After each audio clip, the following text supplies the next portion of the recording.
Kabupaten Jeneponto merupakan salah satu dari 24 kabupaten di Provinsi Sulawesi Selatan.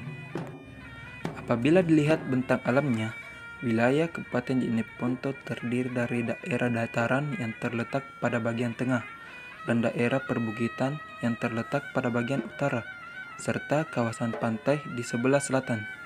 Kabupaten Jeneponto ini terletak di ujung selatan bagian barat dari wilayah Provinsi Sulawesi Selatan dengan ibu kota Bontosunggu, berjarak sekitar 91 km dari kota Makassar sebagai ibu kota Provinsi Sulawesi Selatan, dan suku mayoritas yang tinggal di Kabupaten Jeneponto merupakan suku Makassar. Rumah adat Balak Lompoa Karaeng Bontang terletak di Kelurahan Empoang Selatan, Kecamatan Binamu, Kabupaten Jeneponto.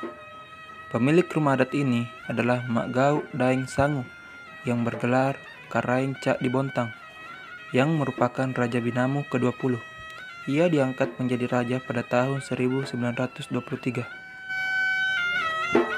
Menurut narasumber, Adwin Mak Gau Patopoi Karaeng Sute, yang merupakan cucu dari Raja ke-20 Kerajaan Binamu.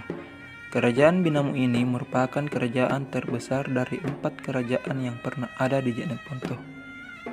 Kerajaan Binamu, wilayah kekuasaannya meliputi 7 kecamatan dari 11 kecamatan yang ada di Jeneponto saat ini, yaitu Rumbia, Pelara, Taroang, Batang, Binamu, Turatea, dan Bonto Lambata Malatea. Sejak awal didirikannya, kerajaan ini sudah menganut agama Islam. Di balik dibangunnya rumah ini dalam waktu yang singkat, yaitu hanya 2 minggu, bersamaan dengan munculnya pohon asam dan sumur yang berada di pekarangan rumah tersebut. Konon terdapat bantuan jin di dalam pembangunan rumah tersebut dengan beberapa permintaan mereka di luar nalar. Rumah ini tersusun dari 3 bagian secara vertikal, yaitu bagian bawah, tengah, dan atas. Bagian bawah yang disebut dengan siring atau kolong rumah adalah tempat untuk menyimpan alat-alat bertani dan melaut. Hewan peliharaan pun diletakkan di sini. Adapun kayu kolom-kolom tersebut diambil dari Gunung Rumbia yang distribusinya dialirkan melalui Sungai Kelara dan kemudian diambil di pinggir laut. Untuk naik ke bagian tengah rumah harus menggunakan tangga dengan jumlah anak tangga sebanyak 15. Bilangan anak tangga berjumlah 13 dan 15 hanya dimiliki oleh keluarga bangsawan dan memiliki makna bahwa keluarga tersebut memiliki kedudukan tinggi, sedangkan bilangan di bawah jumlah itu ditujukan untuk rakyat biasa. Bagian depan rumah disebut lego-lego, diperuntukkan sebagai tempat menerima tamu. Hubungan ruang lego-lego dengan peladang memiliki elevasi yang sama, dan posisi lantai lebih rendah dari dasere dan kandawari. Terlihat di samping peladang adalah dasere yang memiliki elevasi lebih tinggi 20 cm. Bagian tengah yang disebut dengan kalibala atau badan rumah adalah tempat untuk melakukan kegiatan sehari-hari hingga konferensi adat.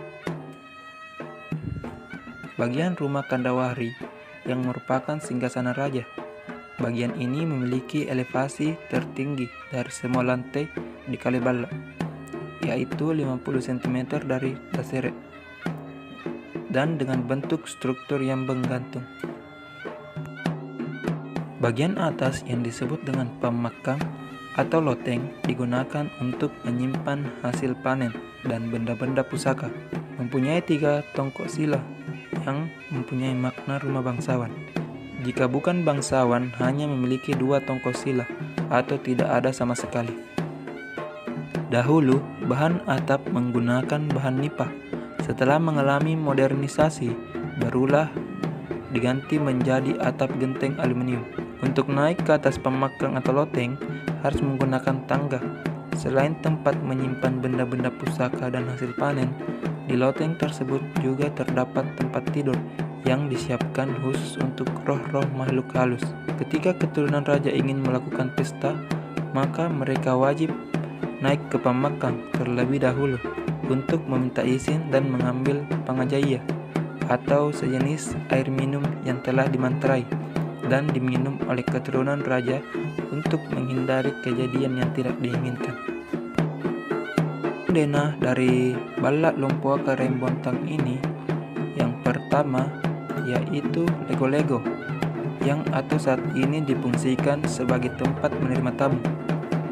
Yang kedua yaitu Paladang, atau tempat duduknya para hamba-hamba raja. Yang ketiga Daseret, atau tempat duduknya para ulu balang atau penasehat-penasehat raja. Yang keempat Kandawari, atau tempat singgasana raja. Yang kelima ruang keluarga. Yang keenam kamar utama atau kamar pasangan suami istri pemilik rumah. Ketujuh kamar putri atau kamar khusus anak perempuan raja. Yang kedelapan pondok atau dapur. 9 pohon asam.